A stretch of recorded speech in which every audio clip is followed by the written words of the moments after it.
Uncle Mark here with another video. Hopefully it's not too long or boring. I'm working on my 2010 Chevy Impala. They're about the same, I think, from 6 to 13. So it should be very similar if you have the same problem. I was working on it and just checking it over. I don't have windshield washer. The motor's not working. So I can't get windshield washer antifreeze onto the windows. So if I'm going to be driving through dirt or mud, wipers are just going to muck it up.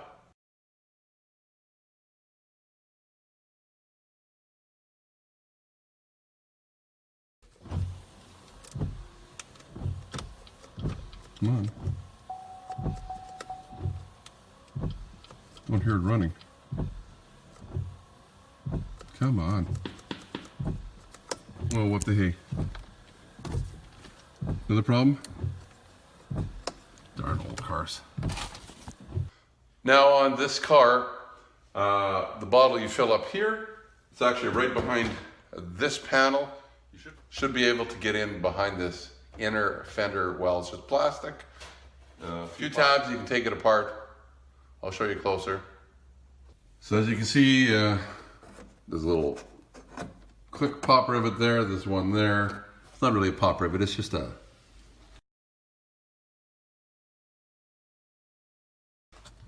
There might be one in back there somewhere. You start looking around and you'll be able to take them off. I'll show you how to do that in another video. Like I said, the windshield washer tank is right behind here. With this tire turned in, you should be able to get at it. There'll be a lot more room. So if you need to pop the motor out, you could do that. But I'm gonna have this bumper off because I've got to do something else to the car. So we'll see it from this angle. It'll be a lot easier to work here, but I'm sure if you turn this tire in, you can get in the back here and you can do whatever you need to do. Of course I could go the easy way and well spend a couple minutes looking at the fuse, see if it's burnt out, but I've already got the bumper off. So I'm gonna skip the fuse. We're gonna just see if there's power going to the motor first. If there isn't, we'll look for the fuse. Guess we're gonna be checking this next, huh?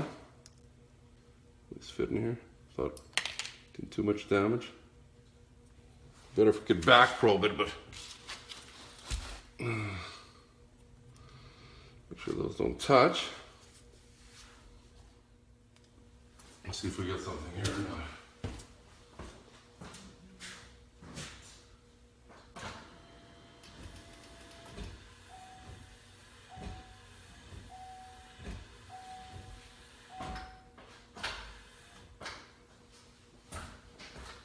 What did you see? Did you see anything? Okay, so there's power there. Maybe this thing is just, I don't know. It's dirty or something. At least we know it's not a wiring problem. Let's try it again. See if it works.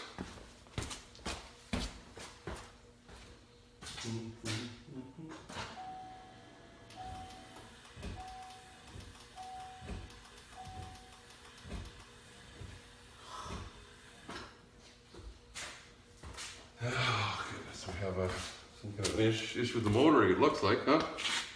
Try and back probe this. Well, I'm not actually probing it, I'm gonna try and run some power to it. Got one on, how come I can't get the other one on?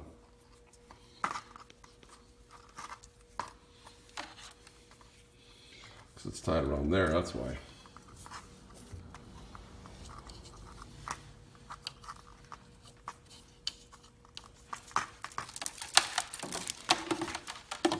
Give me my plug.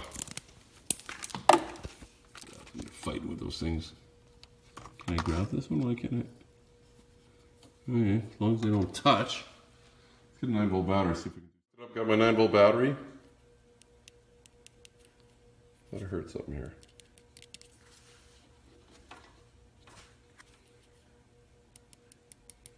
There was something earlier.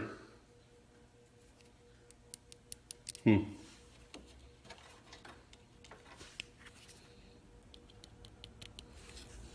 gonna try this way. Hear that?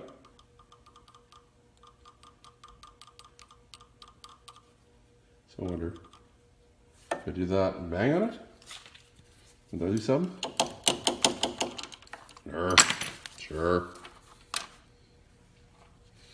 Super power source, huh? This came off.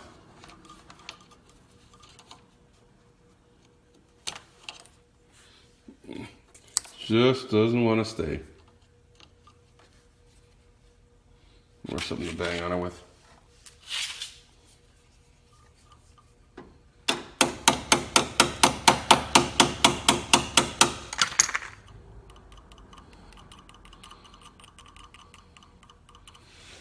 Well, it looks like we need a motor. Oh boy.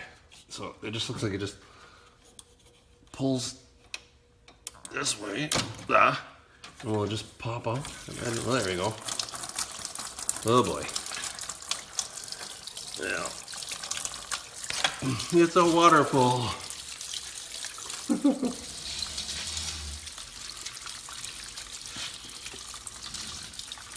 Let's just make sure that that's clean when I pour that back in there. Not really much you can do with this. We'll see if we can tap it on a bench or something. Maybe we can get it to work.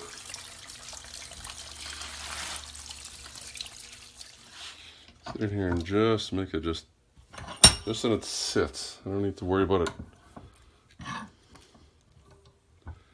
We'll break it, and then we'll hook our terminals back up. Seems to work okay. It's just clicking, so I'm thinking, well, how long is this guy driving with no, or gal? Actually, I know it was a guy because I seen his registration. With no pump working. Got it hooked up.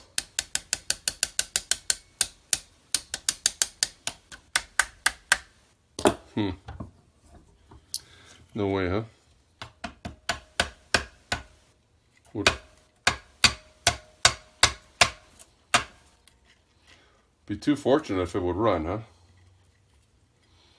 Unless this 9-volt battery just doesn't have enough zoomph, but you'd think it would run slow. Wouldn't you think?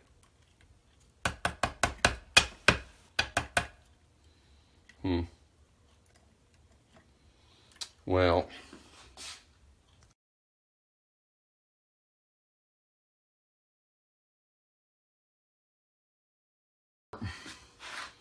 Get it hooked up to there. Give it a couple little, whatever we're going to call them. I'll just on off. See what happens here. Here's my little machine.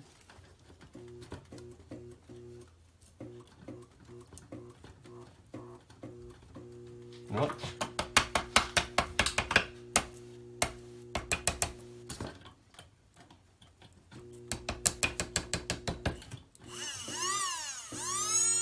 Woohoo!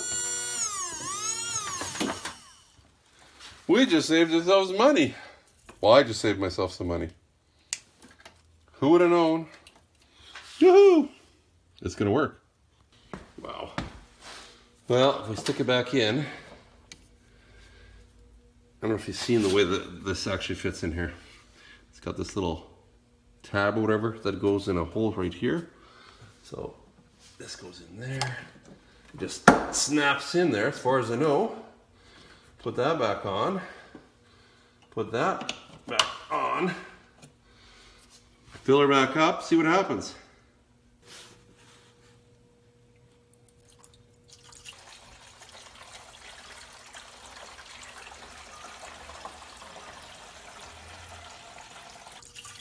Looks like we're done. Let's try her again. Power on. There you go, squirting.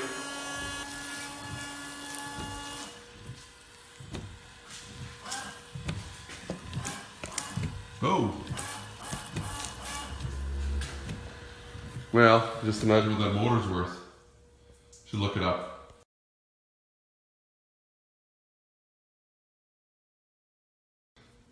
Now, if you needed to get this with the bumper on, remember, you could just undo these four or five clips here. You get your hand in here and you could grab this, and I think we can just, you can get this to twist. Look at that. It's just, it should come off. Let's put a pail under there and a funnel. And I'm gonna just try and grab this out of here.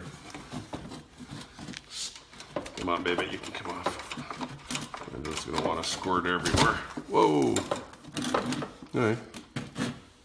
There she goes.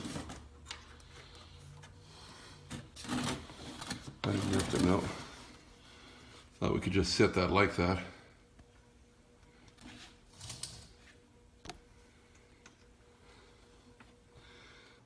I guess we're done. That's how easy it is to do it. Hopefully this video was helpful. If it was, give it a thumbs up. And if you haven't subscribed, subscribe already, please. And just as I mentioned, probably a good idea. Once I found out how cheap the motor was, probably should have bought a motor. It would have taken a few days to get it though, so. And just stick it in, you'll never have trouble again. Like for a few bucks, even if it was $50. If you're keeping the car, you don't want this thing to start out acting up again. It's acted up once, probably gonna act up again, unless it was a little stone or some dirt got stuck in there. You can always try what I did. If that doesn't work, buy a new one. Thanks for watching.